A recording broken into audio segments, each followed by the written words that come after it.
And many of their channelings are posted on the website at yoursoulsplan.com. Do you want to tell them more about the BOL? Well, the beings of light are, as Rob said, a collective consciousness. And what that means is they're a group consciousness that functions essentially as one. And when I get into a deep state that is in this realm of unity consciousness, then these messages come from them. It's a little like a chorus, right? That if there were a chorus singing, you would have the sense of both many voices and also one voice. And that's my experience when there are communications from the beings of light. And then once in a while, there'll be a specific individual that will come forward and sing a solo, so to speak, from the beings of light. So before we get started on the little, we're going to have a little brief meditation just to get everybody connected and grounded and here and present. If it feels right to you, if it's comfortable for you, you can put your hands in two different positions on the body. You can put your left hand on your heart area and your right hand just approximately below your navel. And what that does is that just helps bring awareness into the body, helps bring awareness into the heart area. And then that right hand just nourishes those lower three chakras, just gives them support and energy. So you can do this if it feels comfortable for you, but if it feels awkward or uncomfortable, don't just let it go. Don't worry about it.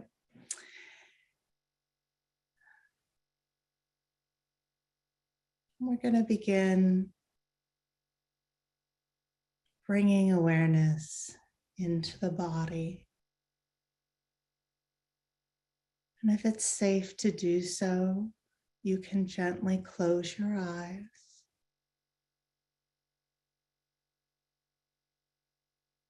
And become more aware of the breath, of that rhythm of the inflow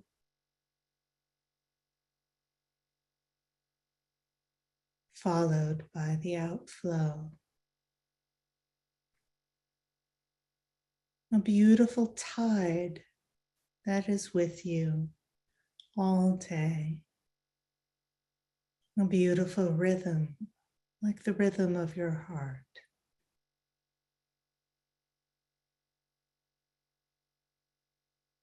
Whenever you're feeling out of sorts, you can just tune in to that rhythm of the breath. And allow a conscious in-breath and a conscious out-breath.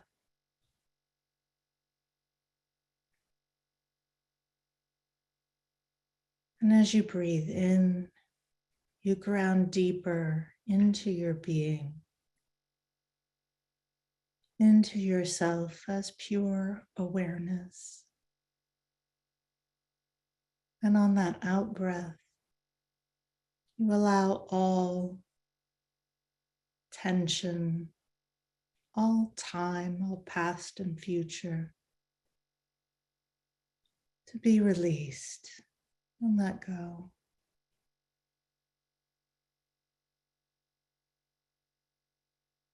Allowing yourself to be here right now in this present moment. This miracle unfolding of the present moment. It will never be again exactly as it is right now.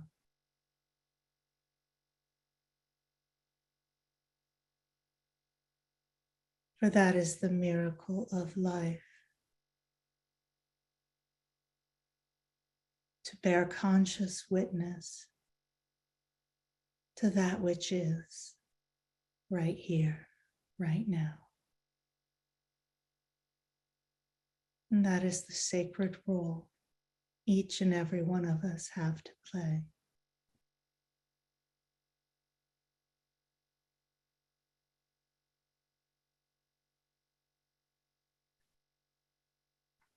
Bringing some awareness into your feet and allowing your feet to connect with Mother Earth. Allowing Mother Earth's beautiful energy to move into you through the soles of your feet. And as you welcome her energy, it is drawn to every place in the body that could use some extra nourishment, some extra vitality.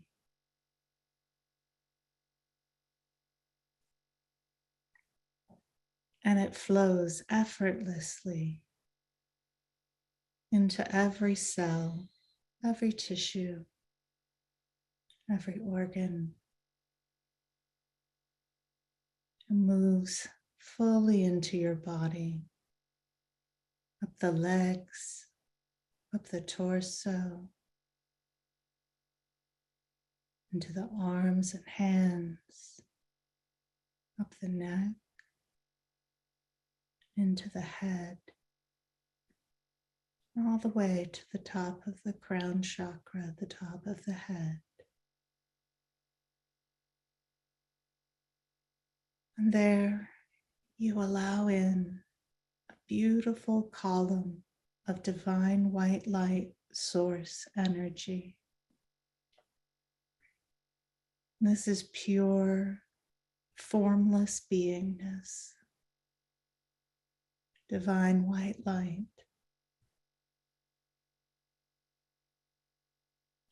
And this energy moves into your body, filling you more and more, moving into every cell and tissue, every inch, every millimeter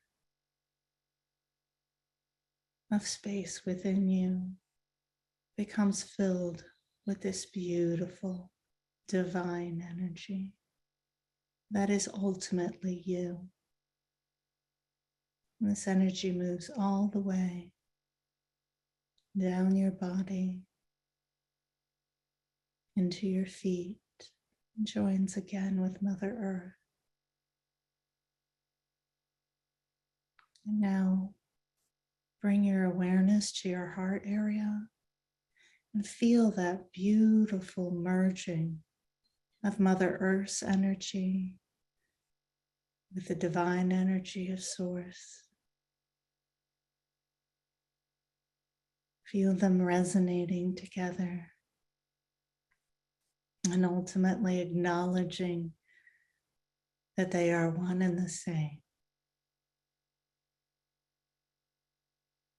and that you are an inextricable part of these beautiful, loving energies. And so keeping some awareness in your heart area, anchored in that beautiful space of love,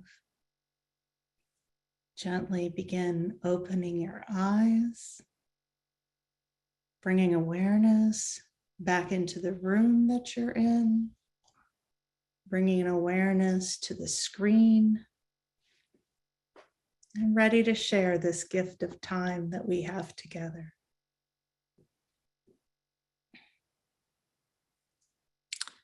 So before we start, Ellie, I'm getting a direct message from somebody who says they can't hear anything. Is anybody else having, well, I guess, how would you know? So, Ellie, anything we can do? But now it says, now I hear. Oh, okay. Never So mind. maybe they. All right. Well, thank you, Liesel and Beings of Light, for the meditation. It's very cool being married to somebody who channels like that. And you can tell I grew up in the 60s because I still use the word cool. So, we like to use these free evenings to introduce our work to those who may not know anything about it. So I want to start with just some very basic information about pre-birth planning. I recognize some faces here, and I know that some of you have heard this before. Just bear with me, please. It won't take that long. Think of it as a good review. So in looking at many people's pre-birth plans for my 3 books, I found 5 main reasons why we ourselves plan big challenges before we're born. So before I tell you what these are, I just want to point out the most important thing. This is really the take-home lesson from this evening. If you remember nothing else, remember this. If you take the 5 reasons I'm about to share with you and boil them down, distill them down, they all have a common denominator. And the common denominator is that we are here in the Earth School learning lessons in how to more freely and fully give and receive love.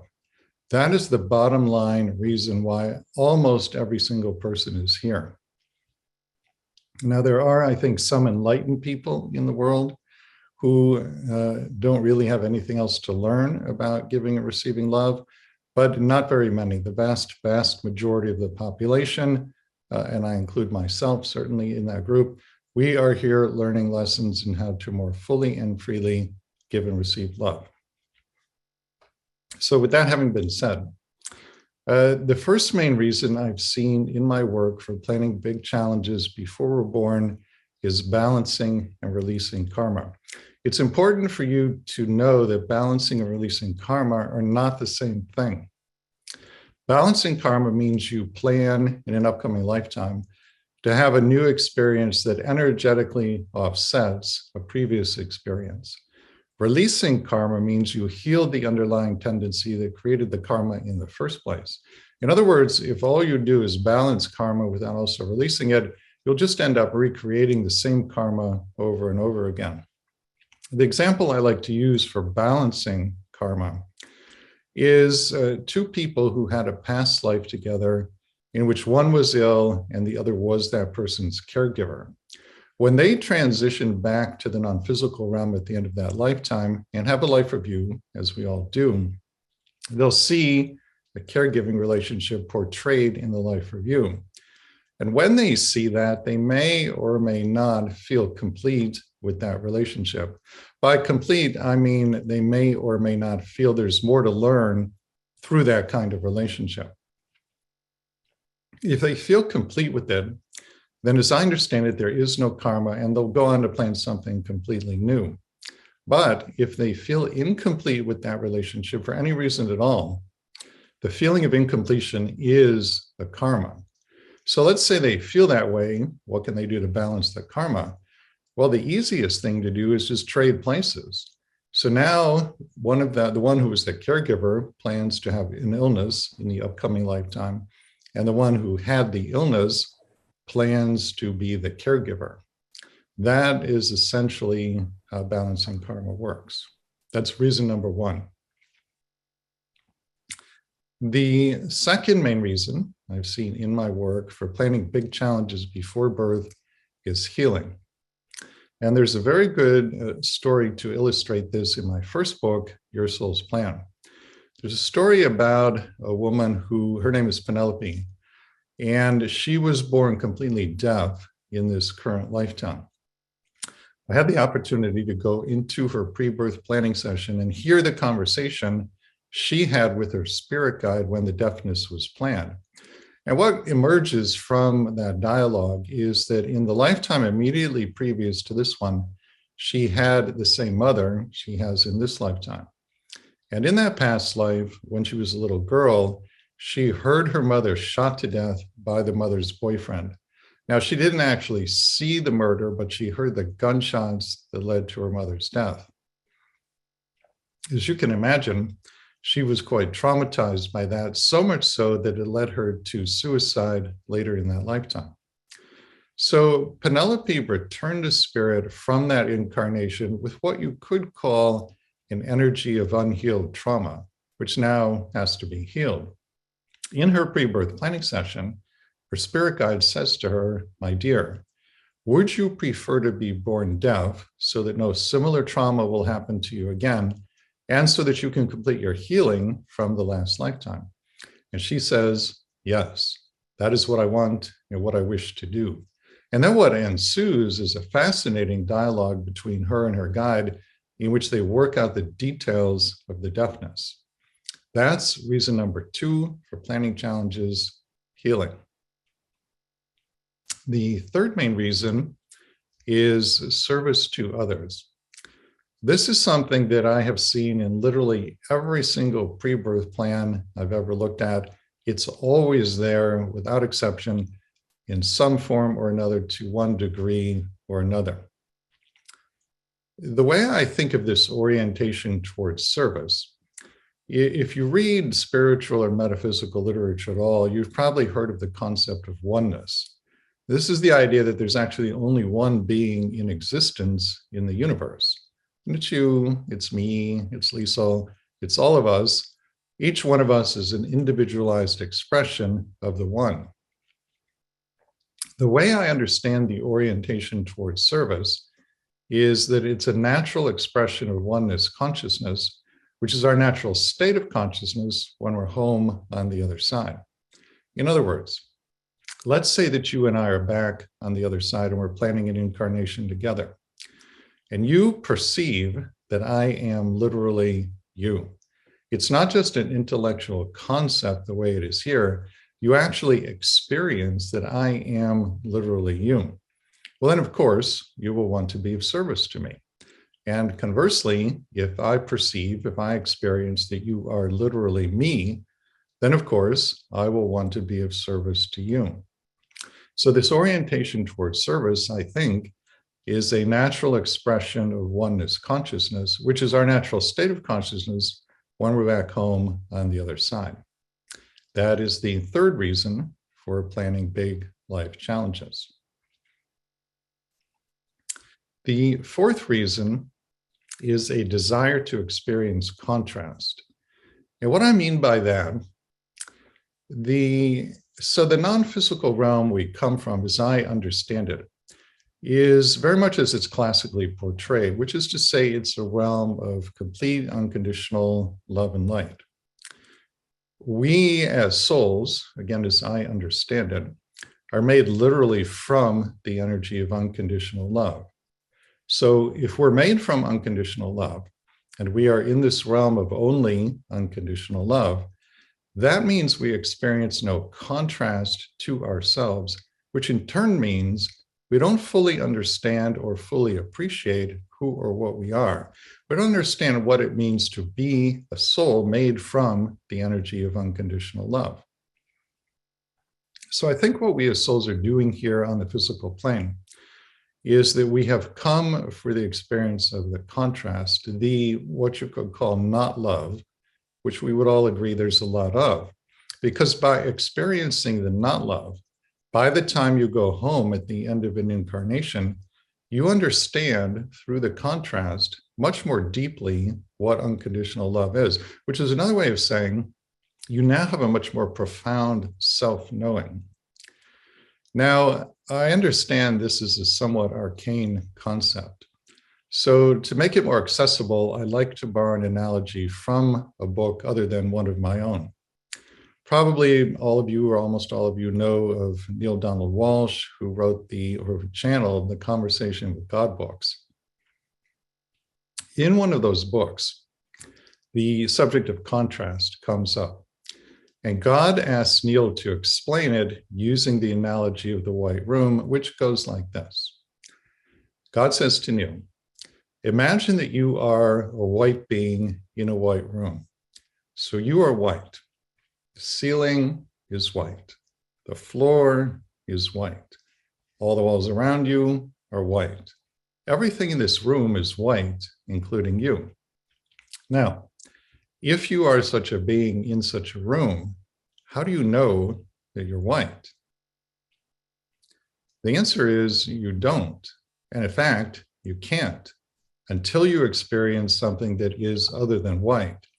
Then once you've had that experience, you understand much more deeply what it means to be a white being in a white room. This, I think, again, is what souls are doing here on the physical plane. We are made from the energy of unconditional love. We're in this realm of only unconditional love. We therefore experience no contrast to ourselves.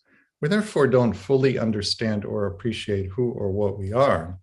And so we come from the contrast, the not love, because through that experience, by the time you go home, you understand much more deeply who and what you are. You understand what it means to be a soul made, literally, from the energy of unconditional love.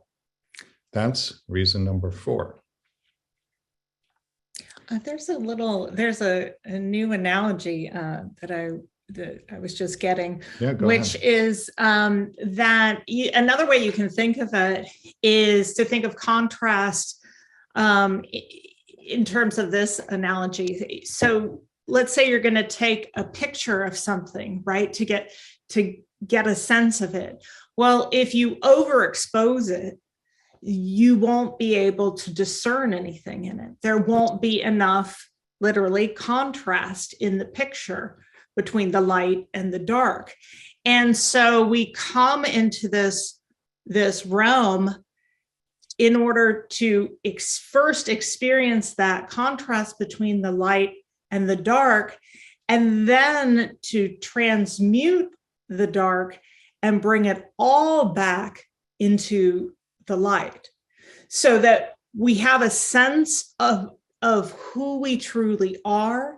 And then we also have a sense that ultimately we return to the light.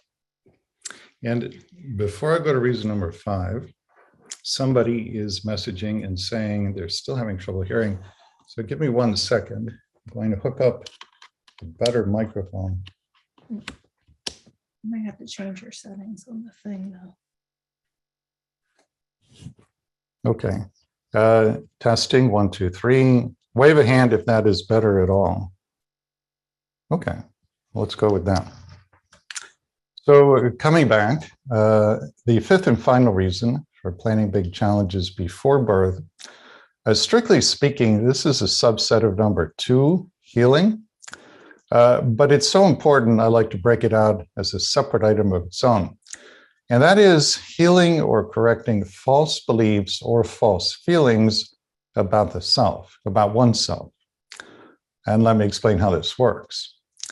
So just about everybody has had at least one past life, and usually many, in which certain things happened that caused you to pick up a false belief or false feeling about yourself. When I say false, I mean false from the perspective of your soul. 2 of the most common false feelings or beliefs about self are 1, that one is powerless, and 2, that one is unworthy or perhaps even worthless. If you feel or believe yourself to be powerless, unworthy, or worthless, to your soul that feels discordant.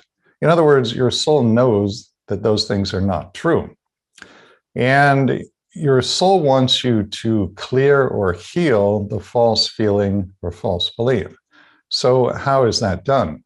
Well, here in it was 3rd density, we're in 4th density now, but the way it has historically been done in 3rd density is that you would draw or magnetize to yourself experiences that seem on the surface to confirm the false feeling or false belief.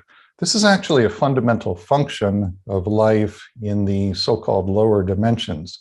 The world is set up to mirror you back to you so that you find out what lies within your consciousness, even if it's subconscious. And if there's something there that is in need of healing, you can then bring it to the light of conscious awareness where you can then set about healing it. So again, If you feel or believe yourself to be powerless, unworthy, or worthless, you'll draw to yourself experiences that seem on the surface to confirm that false belief or false feeling to you. Now, I realize that what I have just described might sound harsh and perhaps even punitive, but I can assure you it is not the universe's intention to be either harsh or punitive. The universe is loving. And again, what it's trying to do in its infinite love for you is mirror you back to you so that you find out what lies within your consciousness. And if there's something there in need of healing, you then bring it to the light of conscious awareness so that you can set about healing it. That's the fifth and final reason for planning big challenges before we're born: healing or correcting false beliefs or false feelings about oneself. So should we go into questions? Sure. Did you have anything? Oh, why don't you tell the story about what you found out about the unconditional love that underlies all birth plans? Your experience in Chicago. Oh, okay. I feel like that's important. So what Liesel is reminding me to talk about, this was many years ago, 2003. I had what is now referred to as an STE, or spiritually transformative experience, in which it was the middle of a weekday afternoon. I was doing nothing more than walking down the sidewalk in Chicago, Illinois, where I lived at the time. And I had this experience in which all of a sudden, every time I saw another person, this feeling of pure, overwhelming, divine, unconditional love for that person washed over me. Now, I call it divine, pure, overwhelming, unconditional love because those are the words in English that get closest to what I experienced. But these words don't even begin to touch it. All I can tell you is that this was not a human love. It was a divine love. It was far beyond anything I have experienced since or before in this lifetime. And again, I felt it for every person I saw, all of whom were strangers. I didn't see anybody I knew as I was walking down the street that day. I saw a cab driver, felt this pure, overwhelming, unconditional love for him, looked through the window of a man's barber shop, saw the barber cutting a client's hair, felt pure, overwhelming, unconditional love for them, saw a young woman, a mother, pushing an infant in a stroller down the sidewalk, felt the same pure, overwhelming, unconditional love for them. I felt it only when I was looking at another person. Now, this experience only lasted about an hour, but that's all it needed to last. And it served its purpose, which was, you could say that I was caused to know in this experience that we as souls are made literally from the energy of unconditional love, as I shared with you a moment ago. Now, what I didn't know at the time was why this was happening. That became clear a year or two later. By that time, I had looked at a number of people's pre-birth plans for my first book. And what I found was that every single plan, no matter what was being planned, was based on great wisdom and complete unconditional love for every single person involved. And then I realized, aha, that experience walking down the street a couple of years ago, that was gifted to me so that when I found this result in my research, I would know with absolute certainty that what I was saying was truth. And this is why I can speak to you with such a tone of confidence and certainty right now. I know, because I was caused to know, that all pre-birth plans are based on great wisdom and complete unconditional love for every person involved. I know it might not seem that way all the time from the human perspective. Believe me, I get that. But this is what I was caused to know in that experience. Mm-hmm. And it's interesting because from my perspective, what I hear when he describes that is that momentarily all of the blockages to the flow of the divine love that he is, that I am, that all of you are, were removed. And so he saw clearly for that hour. He saw as any of you would see if all of the blockages to the love that you are were just instantaneously removed. And that's, again, back to the contrast, that's what we're doing here is we're sifting through, we're sorting through, like panning for gold, right? There's all this debris in there that we've collected in this lifetime, that we've collected from other lifetimes. And we're mining for the gold, which is just our unconditioned, pure awareness, which is essentially love. And I noticed in the chat, it goes by very quickly, but I noticed somebody mentioned that they had a profound experience vacuuming. And so that made me think of I had my own very profound experience that in a mundane kind of setting that I'd like to share, which is that, at the time I was practicing awareness, I was practicing mindfulness, because my history is that I have a long, recovery from obsessive compulsive disorder. And at that time that this instance occurred, I was deep in the thick of it, of suffering from obsessive compulsive disorder. And I was using mindfulness and meditation and surrender to work with that. And I happened to I was practicing this, I was feeling really intense anxiety, and I was like, okay, I'm surrendering, I'm just allowing this to be here completely, fully, without being in any resistance. And I walked into my closet, which was a very normal small walk-in closet in an apartment. And I looked at the drywall and the wire shelves. And for several minutes, I could see and feel the essence, the energy underneath those items, the substrate of that physical form. And it was just immensely beautiful. It was a very, very fulfilling experience. And it was and all I was doing is looking at some drywall and wire shelves. And what it made me realize is that energy is what is in literally everything all around us. The love and the light that we so long for and yearn for is actually the fundamental nature of every form we experience, whether it's another human being or even a physical object. And so that really reframed, my perception of the external world and where beauty can be found, because it truly can be found all around you if you have eyes to see. The take-home lesson from that story is that if you are building a home, hire the contractor who did that drywall. That's good drywall. Liesel referenced that in my experience walking down the street, the blocks to love were removed. It would probably be worth taking a minute here to talk about what constitutes a block to love, because we all have many of them, and we often don't think of them as a block to love. Okay.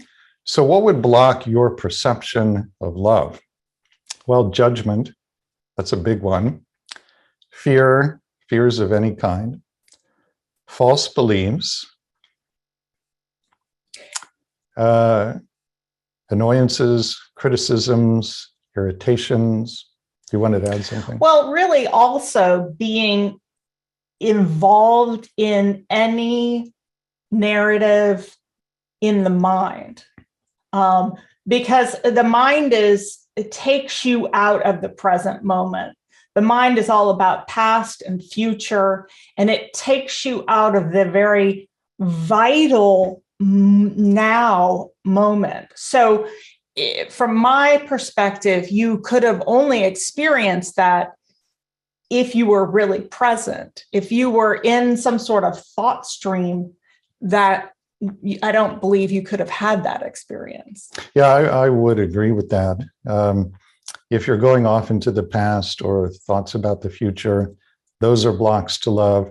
That's a common thing the ego mind does. And what else does it like to do? It likes to judge.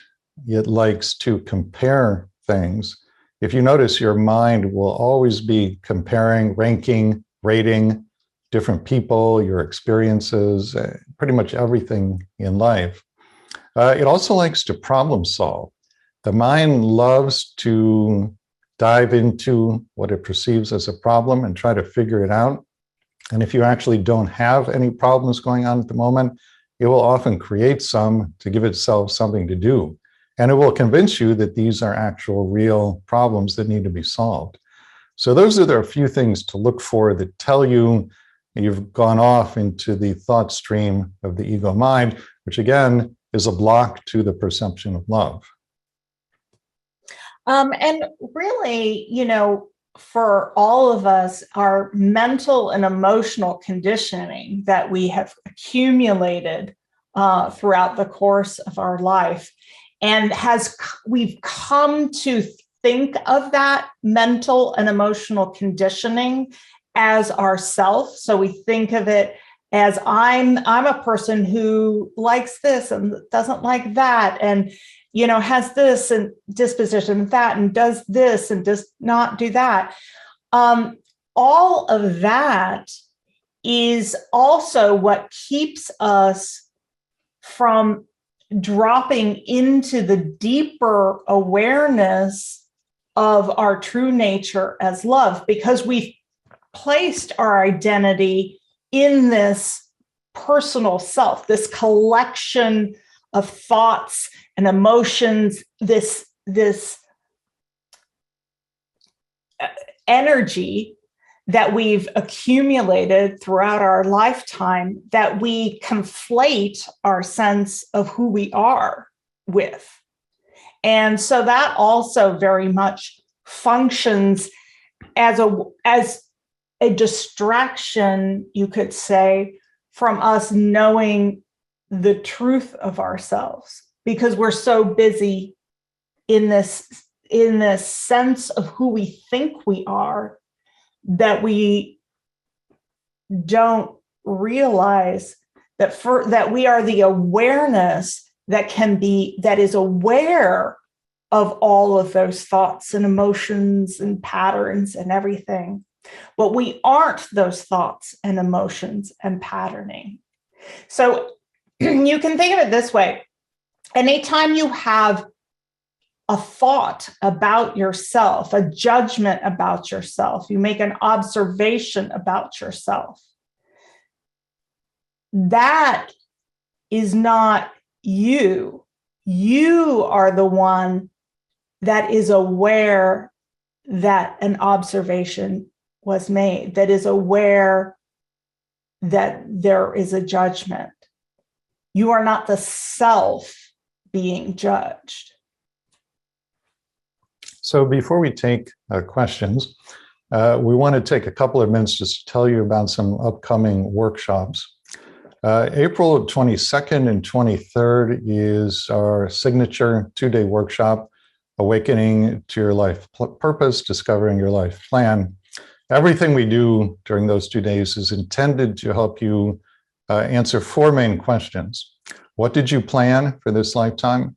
Why did you make those plans? How are you doing in terms of fulfilling your plans?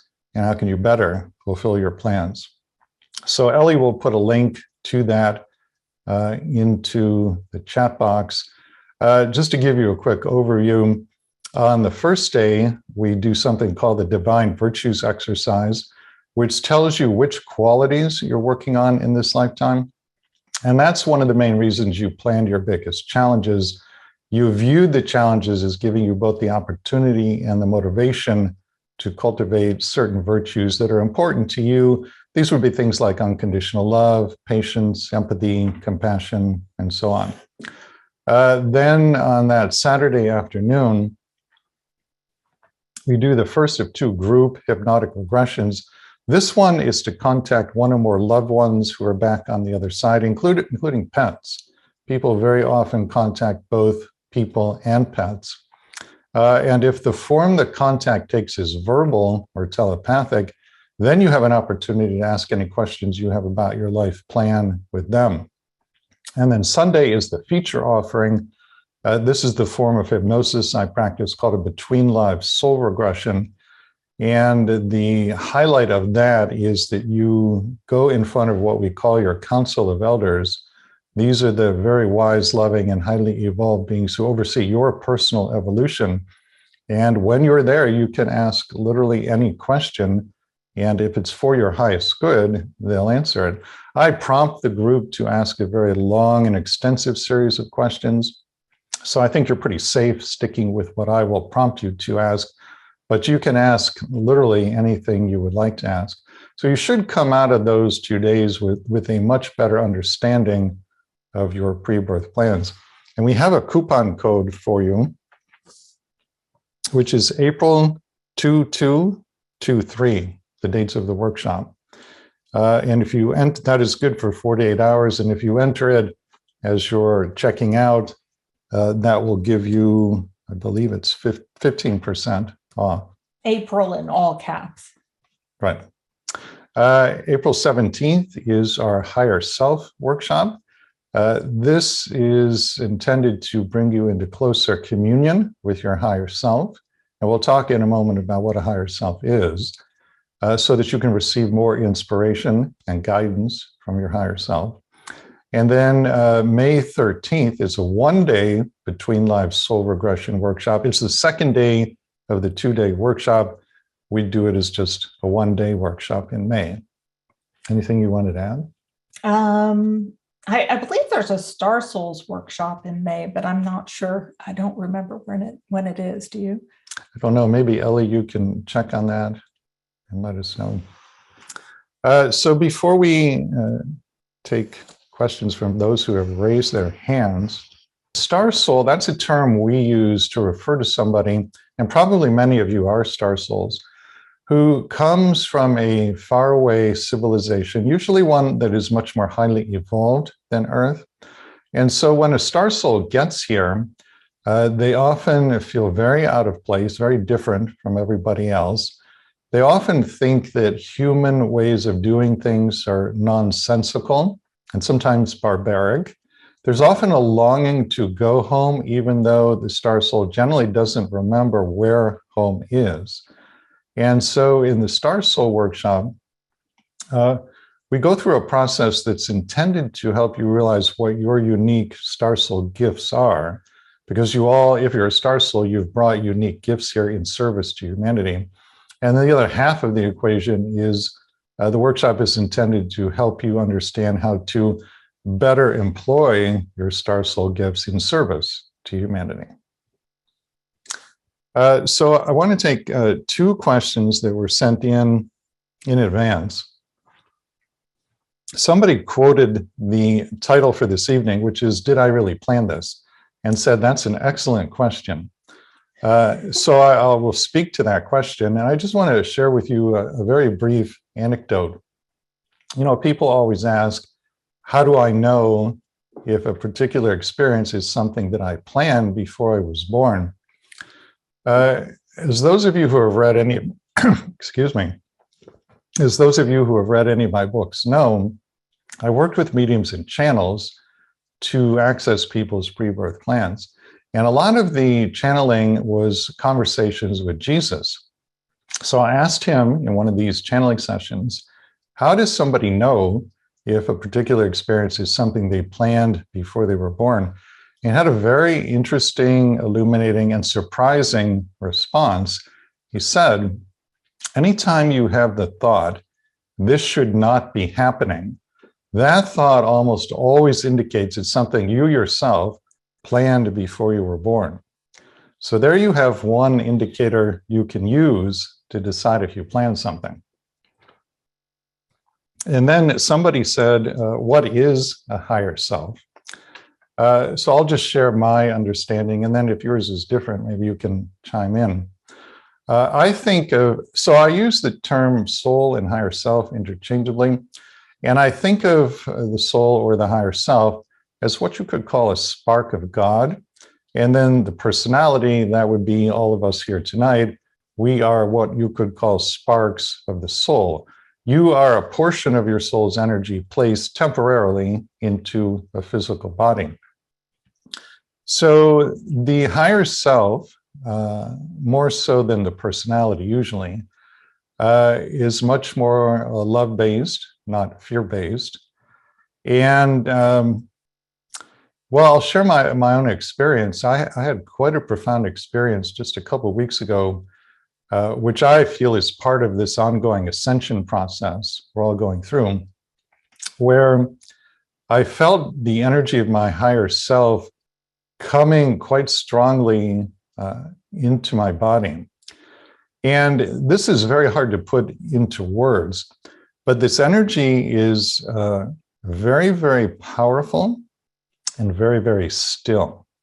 Those are the two words that first come to mind, powerful and still. It's like a whoosh, and it just descends. Mm-hmm. And I had the sense that the intention of my higher self, and these words are not quite adequate, but it's as best I can do in the English language. I had the sense that the intention of my higher self was, and still is, it's an ongoing process, to, you could say, absorb me, the personality, or another word would be merge with the personality. I think either one of those is close to the intention that I sensed. This, I also want to say, this energy felt absolutely wonderful. It gave me the sense, the feeling, the felt knowing that all is well, no matter how it may look otherwise. And it also gave me the sense or the feeling that whatever might happen, I can handle it. There's nothing that can harm me. So this felt absolutely wonderful, as you would imagine. And I thought to myself, well, how can I create more of this? And so I tried different things, prayer, meditation, so forth, that were intended to facilitate that. And none of that did any good at all. So I came to the conclusion that this ascension process, in which I believe we are all merging with our higher selves, we're essentially becoming our higher selves. This is not something that, at least in my case, is under my conscious control. Therefore, my role is to trust the process and surrender fully to it. In other words, just allow it to happen. And I think part of surrender means letting go of the when and the how. The personality doesn't usually like that. The ego mind definitely doesn't like that. It wants to control, plan, and manage. So it wants to control the when, it wants to control the how, and it does not like not knowing. It doesn't like uncertainty. But my sense is that this process, at least for me, and I would imagine for others as well, is not under my control, and therefore my role is